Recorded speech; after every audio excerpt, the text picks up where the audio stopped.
I've been on Twitter a lot these past few days, and this video is going to be some of the worst opinions that I've heard on Twitter about the NFL season and my interpretation of them. There's really a few things that I consider to be L takes. Some of the stuff I disagree with, but could be plausible. For example, I think the Chargers steal the division from the Chiefs. The Chiefs have gone through a lot of offseason troubles. We saw the regression of Patrick Mahomes, and probably the flukiest run to a Super Bowl I've seen since 2012 and the Baltimore Ravens. I mean, it was just fluke after fluke after fluke that kept going in the favor of the Kansas City Chiefs. I think that you see that, understand this is a theme of aggression in the Chiefs. You realize all of their off-season troubles, and I mean, yeah, they had a good draft, but I'm still not confident in them. However, a lot of the Chargers also involve some assumptions, like me assuming that Justin Herbert is going to wind up being a franchise quarterback, and that it was Brandon Staley who was single-handedly pulling the team down. But what if Brandon Staley wasn't as bad of a coach as people thought? What if Jim Harbaugh can't save the franchise? Those are the questions that you gotta understand with the Los Angeles Chargers. So even though I don't think the Chiefs win it, I could very well see people thinking that they are, because mine is revolving around a lot of assumptions. I'm also kind of on the assumption of these Chiefs players who are being arrested, are Chargers actually going to be brought against them. Speaking of which, I do think Trump will be serving time in prison, and after this, he has lost enough support to the point where he's no longer actually leading in the election polls, even though it's still very neck and neck. So I am curious to see how the 2024 election shakes out. Now, just for a brief second. There have been a few other takes that I've seen that, even though I don't agree with them, I wouldn't consider them to be L takes. Like, for example, I think the Colts are going to be good this year, and they're probably going to make the playoffs with Anthony Richardson back. But considering he only played 4 games before going down, and the fact that he is injury prone and all that stuff against Anthony Richardson, I would not be surprised if all the Colts haters are right and the Colts actually have a bad season. I mean, the NFL only gave the Colts one primetime game for a reason, considering, the team went 9-8 last year and almost made the playoffs, and obviously they got no primetime games last year. This year, I really thought they'd give them more primetime games. They only gave them one singular primetime game. I mean, there were teams that had a much worse season than the Colts and got more primetime games than the Colts. I mean,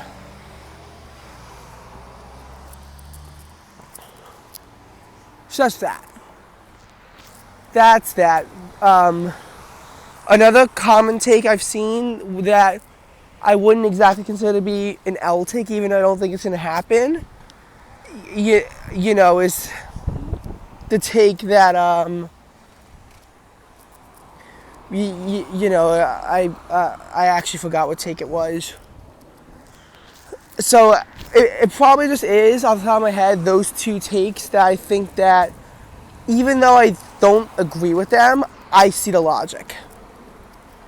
But there are several takes that I consider to be L takes.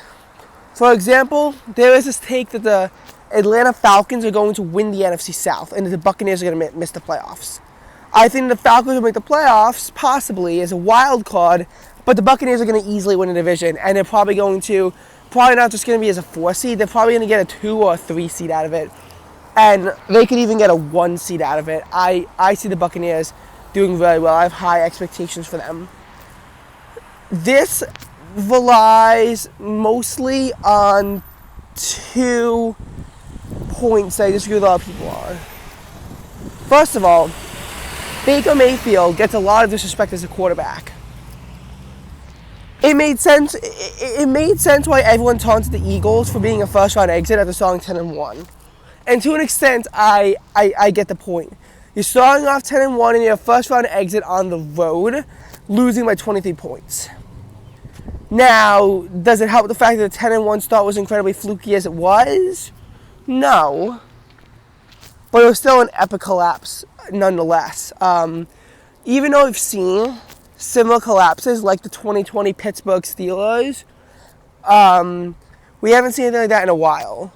But Baker Mayfield is being disrespected as a quarterback. I think that a lot of people realize that he was on the Browns and assume he was a bad quarterback without realizing that Baker Mayfield actually led the Browns to their first playoff win in 26 years back in 2020. And he kept the game toe-and-toe against the Kansas City Chiefs in the divisional round, who wound up winning the AFC again and making an appearance in Super Bowl 55 against the Buccaneers.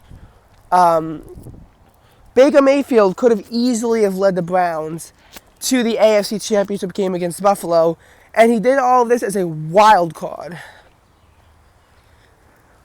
Baker Mayfield, when he was on the Rams, led a game-winning 71-yard drive to the penalties against the Las Vegas Raiders without even knowing the names of his teammates. This guy's impressive.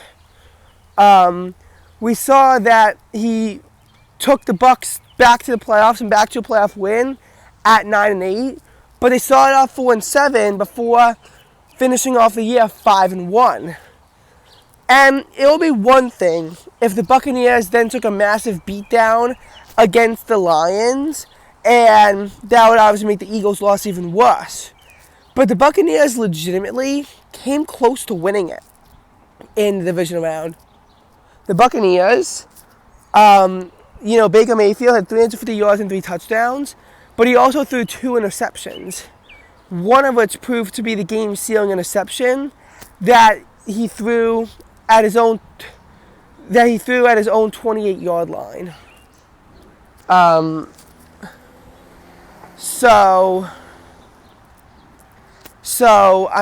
The game was still 31-23.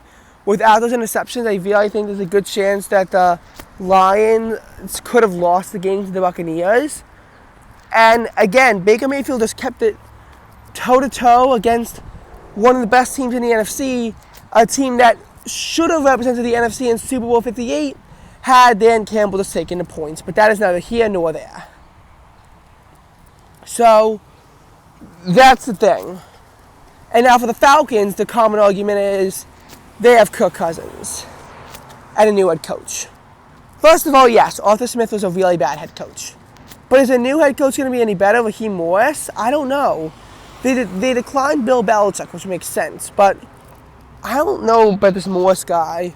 Besides, Kirk Cousins is overrated. He led the Vikings to a 13-4 record in 2022. But that was an incredibly fluky 13-4. I mean, there's a reason why they were first-round exits. And Kirk Cousins hasn't won a playoff game in a while. I think 2019 was the last time Kirk won a playoff game.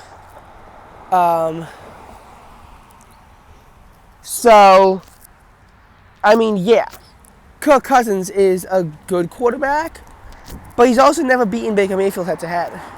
Even though he has better stats. So, I personally think the Falcons will be a better team this year that makes the playoffs. But I really don't understand why everyone thinks they're going to win a division. Plus, everyone thought that the Falcons were going to win the division this year. And while they did lead the division up until week 13, the Falcons choked it all away. And again, obviously, Arthur Smith was a bad head coach, but still.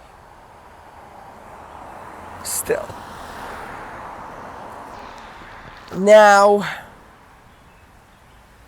as for the another common take that gets it to be an L take, the Buffalo Bills are incredibly, and I mean incredibly, overrated. I don't understand how anyone thinks the Bills are going to win the division or be a good team or even have a winning record. They traded away Stephon Diggs, who was their best receiver. And they instead have Chase Claypool and MVS, both of which are not good receivers. They even just signed a wrestler to their team. And Josh Allen, I don't know why everyone thinks he's a top 5 quarterback. He really isn't. Is Josh Allen a top 10 quarterback? Probably. He's probably around 10, because he does throw a lot of touchdowns, even though those are aided by the fact that he has good receivers. But he's also extremely aggressive with the ball, which led him to have the most interceptions in the NFL ever since he took over. He had 18 interceptions last year and 15 the year before. Rushing touchdowns, I don't buy that argument, because even though, yes, he had 15 this year, which tied Jalen Hurts from this year for the NFL record, you also have to understand the fact that rushing touchdowns are not really impressive. Like, it's not really impressive as a quarterback, considering he's not a running back. And he did fumble the ball 4 times too. There have been several throws that have been bad decisions. Specifically, he's known for throwing a lot of arm punts. Even if there's an easy first down in sight, he'll still throw deep, but he'll often miss his receivers by multiple yards and throw an interception. And sometimes you might say that, yes, his interceptions, are bad, but not that costly.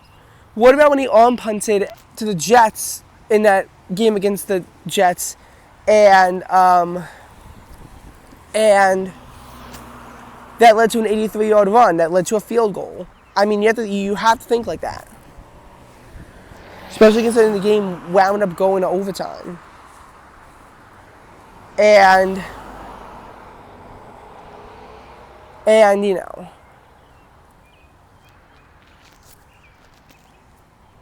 Now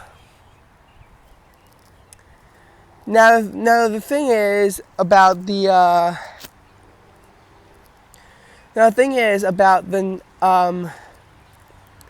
what's it called?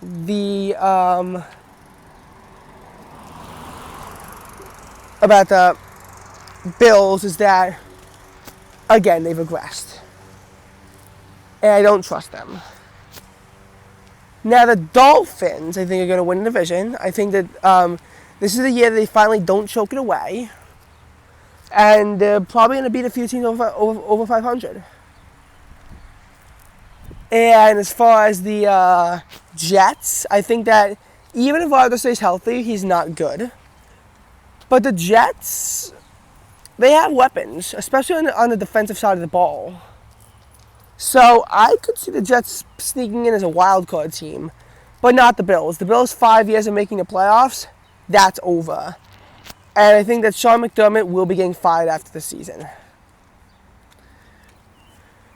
Another common L take I've heard is Commanders are getting incredibly slept on. I mean, I think they're going to make the playoffs with Jayden Daniels. I think Jayden Daniels is probably going to be just as good as Caleb Williams. And I don't think they're going to win the division from the Eagles, but I think that they'll be probably the 6th seed, because I see the 5 seed going to whoever, to between either the Lions or Packers, whoever doesn't win the NFC North. And I can really see either team winning. It's probably going to come down to an intense tiebreaker.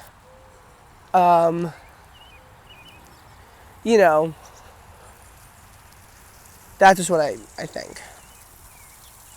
Those are my common L takes exposed.